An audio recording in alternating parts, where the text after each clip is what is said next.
Señor General Helder Giraldo, comandante de nuestras fuerzas militares, gracias por atendernos. Buenos días, general. Julio, muy buenos días. Cordial y atento saludo para ti, para la mesa de trabajo y para todos nuestros estimados oyentes. Señor general, ¿qué está pasando con la supuesta decisión del ELN de dejar en libertad al padre de Luis Díaz, secuestrado por razones económicas? ¿Hay que hacer algún despeje? ¿Hay que retirar a la tropa de dónde? ¿En qué va ese proceso? Gracias, Julio. Nosotros de manera coordinada con nuestra Policía Nacional, lo que estamos haciendo es un reposicionamiento de tropas, de unidades de la policía, pero se continúa en el área de operaciones. Directamente hasta el señor coronel Giovanni Montañez, que es el director de nuestros gaulas militares, y está haciendo las coordinaciones que faciliten, por supuesto, la entrega del señor Luis, el padre de nuestro jugador, y con esto pues poder brindar todas las garantías y condiciones para que pueda recuperarse sano y salvo. Señor general, Sí, señor. Disculpe, general, es que resulta que el señor Mane Díaz no es el único secuestrado. Hay otros secuestrados. Hace poco hablábamos con la familia de un empresario del departamento de Sucre, creo, de apellido Baiter. Bueno, el ELN tiene una cantidad de secuestrados, no solamente al señor Mane Díaz, el que obviamente se vuelve un caso mediático por la popularidad y las simpatías mundiales que tiene su hijo, pero ¿quiere decir esto que a ustedes entonces para poder lograr la liberación de los otros secuestrados va a tocar hacer lo mismo en otros lugares de nuestra geografía? No, para nada, Julio. Este es un esfuerzo continuo por parte de nuestros gaulas militares, que de manera pues muy coordinada con la policía vienen haciendo un trabajo excepcional, logrando rescates de personas que han sido privadas de su libertad, que han sido secuestrados. Y la misión aquí es para todos nuestros colombianos. Estamos hablando de un caso concreto, que es el papá de Lucho Díaz, pero igual estamos haciendo los mismos esfuerzos en otros casos de ciudadanos que han sido secuestrados, que han sido privados de la libertad por delincuencia común o por grupos armados organizados. Es una política general de la institución. Señor general, ¿y hay alguna luz de tiempo aproximado que necesite el ELN para confirmar que hay un corredor donde puedan entregar al señor Díaz? ¿Eso tiene una fecha, hora de vencimiento?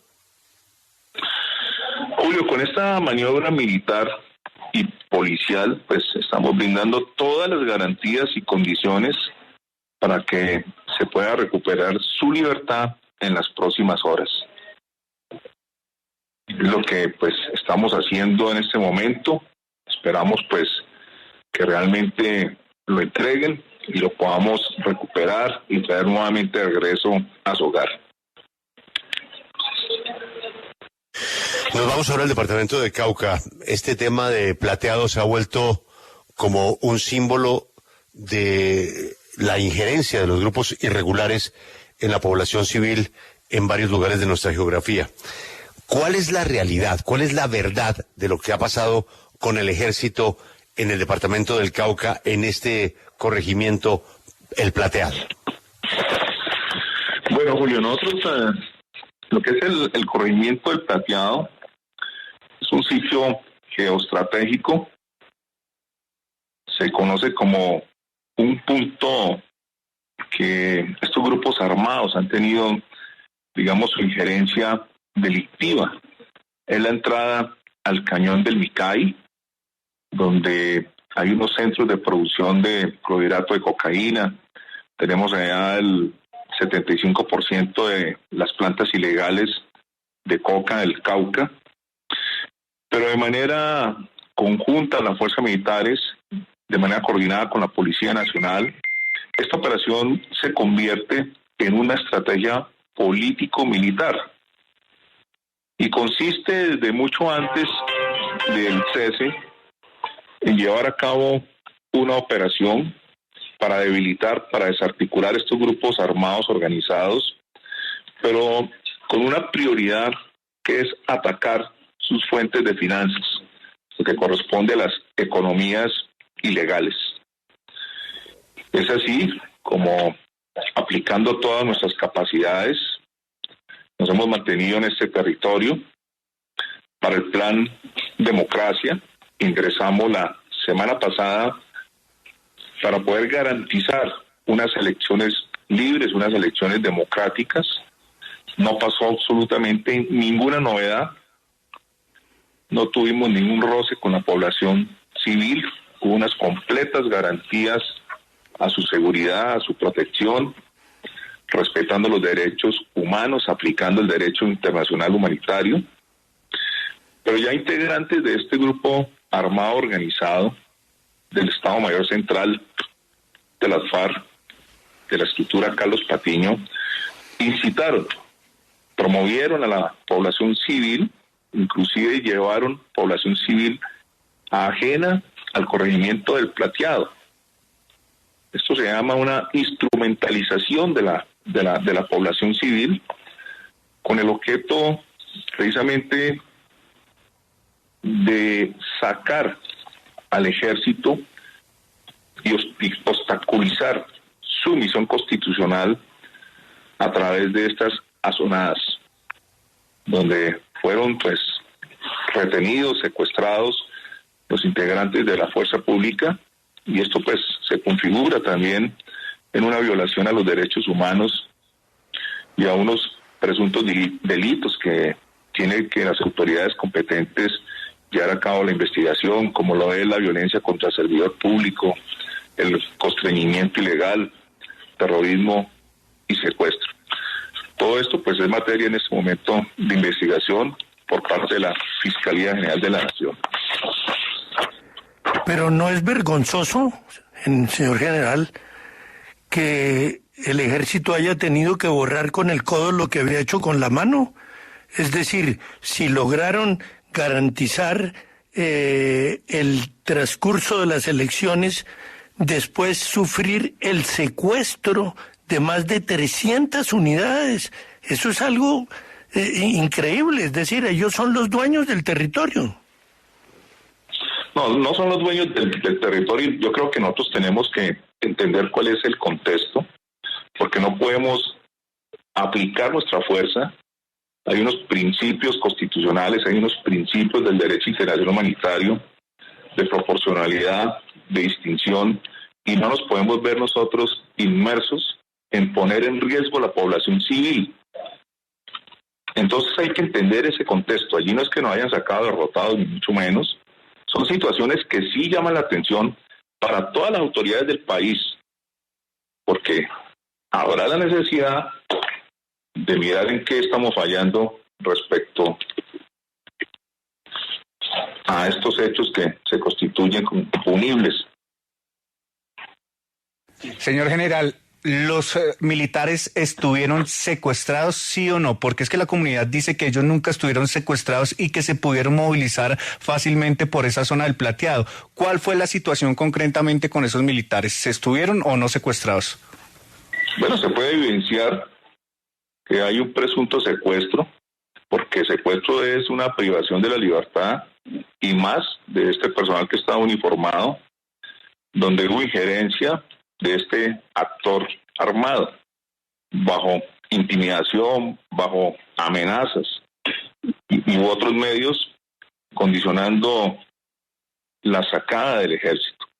Entonces, como le decía, pues esto es materia de investigación y yo lo que pido es que tiene que tomarse unas acciones legales drásticas también para evitar que estas acciones ilegales se repitan en otros territorios del país. General, discúlpeme, insisto con la pregunta que hizo el doctor Casas, pero es que vimos cómo el ELN, con el que hay un cese al fuego, secuestra a una persona y obliga a un despeje de un sector para propiciar su liberación. Después, las disidencias, con las que también hay un cese al fuego, instrumentalizan a la población civil y por esa vía secuestran a unos uniformados. General, ¿esta política de paz total tiene maniatadas a las fuerzas militares? Bueno, nosotros estamos cumpliendo unos lineamientos políticos que están determinados precisamente en estos decretos de cese al fuego. Ya son decisiones que corresponden en otro nivel, pero lo importante que hay que hacer ver aquí es que no es solamente el problema para el Ejército Nacional, para la Fuerza Pública. Yo por eso, pues, repito, acá hay acciones que hay que tomar por parte de otros entes y son acciones legales drásticas que hay que hacer para poder cumplir la ley como corresponde. No podemos, pues, permitir que se coaccione, que se limite la misión constitucional de servidores públicos y más en este caso del Ejército Nacional, que no tiene territorios vedados, que está adelantando esas operaciones para la seguridad. Lo que está haciendo el Ejército Nacional en el Plateado precisamente es proteger a la población. Estaban ubicando áreas que habían sido minadas con artefactos de minas antipersona, con cilindrobomba. Estaban levantando estos explosivos para precisamente proteger a la población civil. De esto, pues, como les digo, ya hay una investigación por parte de la Fiscalía General. Ellos están haciendo lo que les corresponde también y esperamos que los responsables de estos hechos pues respondan a la justicia. La Fiscalía General de la Nación abrió una noticia criminal para el esclarecimiento de este caso. Sí, yo quisiera preguntarle sobre el paro armado justamente que anunció el ELN, porque ellos han dicho que se decreta este paro armado porque las fuerzas militares estaban teniendo enfrentamientos con el Clan del Golfo y que para ellos eso constituía una nueva violación del cese al fuego bilateral que se ha decretado con el gobierno nacional. ¿Usted qué responde a eso? Nosotros seguimos cumpliendo en todo el territorio nacional nuestra misión constitucional contra aquellos grupos armados organizados que sigan atacando, que sigan poniendo en riesgo a nuestra población civil, a nuestra infraestructura crítica del país. Y si estos grupos que están en este momento en un cese al fuego cometen conductas punibles, pues también entrará la acción por parte de las fuerzas militares. General, en la línea de lo que le preguntaba a mi compañero Lucas, pero también el doctor Alberto Casas, sobre esos despejes, sobre esas zonas en donde pareciera que le conviene a los grupos armados ilegales conseguir el retiro de las tropas. Usted ya nos contaba lo del cañón del Micay y lo que pasa ahí en términos de producción de cocaína, pero en el caso de La Guajira, en donde también les obligaron un despeje, ¿ahí qué es lo que hay? Porque no creo que un despeje sea solamente para liberar a una persona la liberan liberándola. ¿Qué hay ahí de grupos delincuenciales en ese lugar que les tocó despejar? Bueno, yo quiero aclararle que en ningún momento se ha hecho un despeje de zonas. Hemos hecho un reposicionamiento para brindar unas garantías, unas condiciones para poder recuperar la libertad de esta persona. Eso es muy diferente a hacer un despeje porque las tropas se mantienen haciendo los controles que le corresponden de acuerdo a su misión constitucional. Claro, general, y uno entiende que usted tiene que, como militar, responder a un panorama político y unas órdenes que se dan desde el alto gobierno, y ustedes tratan de manejar eso de la mejor manera posible en circunstancias muy difíciles. Yo le quiero preguntar lo siguiente, ¿usted ha tenido la oportunidad de hablar personalmente con el presidente de todo esto? Claro que sí. En el día de ayer estuvimos reunidos tratando este tema y no solamente con el señor presidente, con otras personas, con el ministro de la Defensa encargado, con otros funcionarios públicos y lógicamente que hay una preocupación. Y eso pues se verán los resultados en los próximos días o próximas horas de todo lo que tratamos en el día de ayer. Pero general, entonces, ¿cuál va a ser la situación? Ya fueron sacados, ¿van a volver al municipio? ¿Se va a retomar el cañón del Micay? ¿Qué va a pasar ahora con esa población que quedó en medio de esas confrontaciones o más bien de esas presiones de las disidencias de las FARC? Mire, nosotros nos mantenemos en el área de operaciones. En este momento, pues de manera directa no estamos ahí sobre el corregimiento del Plateado. Sí estamos en áreas aledañas, cumpliendo pues nuestras funciones, nuestros deberes, y especialmente llevando a cabo una serie de operaciones contra las economías ilegales. Señor General Giraldo, yo quiero recuperar la pregunta que hizo mi compañero Alberto Casas. El tema de que en este momento están pasando cosas que no se veían hace muchos años en Colombia y que el ejército está presionado pues en una confrontación en donde no puede enfrentar a los irregulares porque están intimidados los civiles y porque están de por medio secuestrados, dos casos distintos, pues deja un sabor de que estamos volviendo a años que creíamos haber superado. ¿Esa es una percepción o usted considera que sí hay un problema real de orden público hoy en Colombia como no lo habíamos vivido? Bueno, yo lo que considero y he recomendado es que ante estos hechos sí hay que tomar unas acciones legales drásticas contra aquellos que generen este tipo de violencia, que son delito de la zonada. El problema no es solamente aquí para el Ejército Nacional, porque el Ejército cumple su misión constitucional. Aquí lo que hay que tomar es medidas contra aquellos que están constriñendo, contra aquellos que están promoviendo este tipo de acciones, que son las que impiden el cumplimiento de la misión constitucional del Ejército Nacional.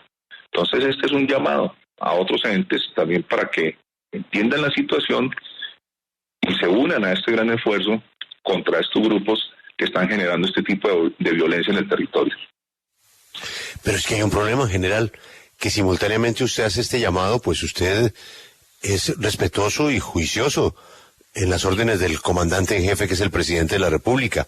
Mientras que usted expresa esa preocupación, tenemos unos cese al fuego que están interrumpidos, que no sabemos en dónde funcionan, que no sabíamos que permitían secuestros, que el señor Mordisco entonces da una instrucción.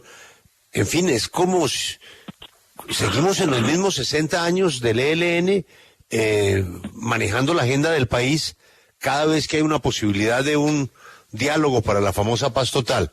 Y a eso ahora se le suman las disidencias y que, como si no fuera poco, tenemos al señor Chiquito Malo con el Clan del Golfo presionando también por todas partes donde hay rutas de narcotráfico. Señor general, en otras épocas esto primero se ordenaba la casa y después se charlaba.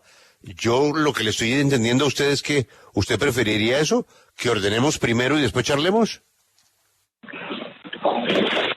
Bueno, yo creo que esa respuesta no me corresponde a mí. Yo lo que le respondo es, nosotros seguimos cumpliendo pues con mi misión constitucional. Y en eso seguiremos de manera férrea, pese a todo lo que esté pasando. Como ya le dije, pues esto no es una solución solamente del Ejército Nacional, sino demanda pues otros entes del Estado. General, yo quiero volver al término que usted me corrigió hace un instante, porque yo le hablé a usted de despeje y usted me dice, no, esto no es despeje, esto es repliegue. Aquí no estamos cayendo en un eufemismo, porque es que mover tropas, cambiarlas de ubicación para conseguir que se libere un secuestrado, pues para mí eso es un despeje, porque finalmente serán lugares en donde no habrán acciones ni controles por parte de los miembros del ejército. Correrlos un poquito, correrlos unos kilómetros, para mí es un despeje. No es un error, general, hablar en términos eufemísticos para cambiarle la cara a una situación en donde claramente les toca a ustedes retirarse. No, técnicamente no es lo mismo. Hay unas grandes diferencias porque no nos estamos saliendo del área de operaciones.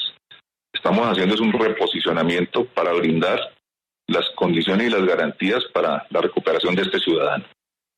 Pero ese reposicionamiento implica dejar de vigilar ¿qué? ¿Qué significa reposicionarse, general? Reubicar tropas, generar condiciones para la entrega de este ciudadano. Pero la maniobra pues, se mantiene. Pero ¿y eso no es despeje? Porque eso es decirle a unos señores, hagan lo que quieran ahí, nosotros no vamos a hacer nada. Ya le dije que técnicamente no, y eso pues también lo tenemos que entender, porque no nos estamos saliendo ni estamos despejando nadie. General, olvidémonos del eufemismo o del significado de las palabras. Un soldado que lo está escuchando a usted en este momento, ¿no siente que se puede afectar su moral, su juramento? Decir, yo me llevo enfrentando, estoy en el campo de batalla y de pronto me dice, no, un momentico que lo vamos a reubicar, a replegar, a mover. Pero esto ¿qué pasó? Dirá el soldado. Pero aquí que si estamos ahí encima de ellos, entonces ahora nos tenemos que replegar, mover, reubicar. ¿Eso no afecta la moral del soldado? Mire, nosotros durante o en mi carrera de 40 años de carrera militar, no es la primera vez que vivimos esto, y es la de crear condiciones para que se dé la liberación de algún ciudadano. Lo primero es eso, y lo segundo, la moral de las fuerzas militares sigue intacta, porque son hombres convencidos, con vocación, con principios y valores por la defensa y la seguridad de esta patria. Son circunstancias ajenas, pero en principio mantenemos esa inquebrantable voluntad de lucha por nuestra nación, por su defensa y por su seguridad. Así que no podemos nosotros de pronto salirnos del contexto de lo que nos corresponde hacer por estos hechos. Vamos a seguir adelante en el cumplimiento y generando confianza a nuestra población de la importancia de las fuerzas militares en lo que tiene que ver con su deber, con las condiciones de generar seguridad, con las condiciones de generar desarrollo en diferentes áreas de la población. Pero aquí seguimos adelante y hemos estado siempre con nuestros soldados en todo momento y seguirá de igual forma esta condición. Señor general, y es que usted le ha tenido que poner el pecho a toda esta situación y dar las explicaciones que también debería estar dando el comisionado de paz Danilo Rueda, a quien no escuchamos hace mucho tiempo en medios de comunicación. Señor general, ¿cómo es esa interlocución entre la fuerza pública y la oficina del comisionado Rueda? Bueno, yo lo que le puedo decir es que yo estoy cumpliendo mi misión constitucional y yo respondo por mi institución, por mis fuerzas militares y lo seguiré haciendo a capa y espada. Sí, general, y hay algo que también hay que decir, como usted señala. Primero, no es la primera vez que se hace un despeje o como se quiera para liberar secuestrados en Colombia. Se ha hecho en múltiples oportunidades. Muchas veces con intervención internacional, Cruz Roja, todo lo demás, eso ha ocurrido, o sea, no es novedad y esperemos que se pueda hacer la liberación de la mejor manera. Y lo otro es que me parece que a veces hacemos unos juicios muy fáciles sin estar en territorio, porque una cosa es, si hay un desplazamiento grande de población y hay un ejército ahí y un grupo armado cercano, eso puede acabar en un desastre si no se tienen las precauciones necesarias. Me parece que eso también hace parte de la evaluación que ustedes hacen. Claro, precisamente. Usted muy bien lo está mencionando. Hay que generar condiciones, porque está de por medio la vida de una persona. Y nada sacamos con mantener nuestras operaciones, nuestras acciones militares, donde se pueda poner en riesgo la vida de este ciudadano. O de cualquier otro. Señor general, sé que esta es una entrevista difícil, pero como dice Félix, usted es el que está poniendo el pecho a la brisa y a una situación tan difícil, y solo expresar pues nuestra solidaridad, agradecimiento, reconocimiento a nuestros soldados de la patria y a nuestros generales que están al frente de una situación que definitivamente ya no es una percepción, sino es una realidad. Estamos en líos graves que hay que, como usted dice, entre todas las instancias y autoridades enfrentar. General Giraldo, comandante de las Fuerzas Militares, gracias por su tiempo y por sus respuestas aquí en la W. Ha sido usted muy amable. Julio, a ustedes y a todos nuestros conciudadanos por entender y por apoyar siempre a nuestros soldados de la patria.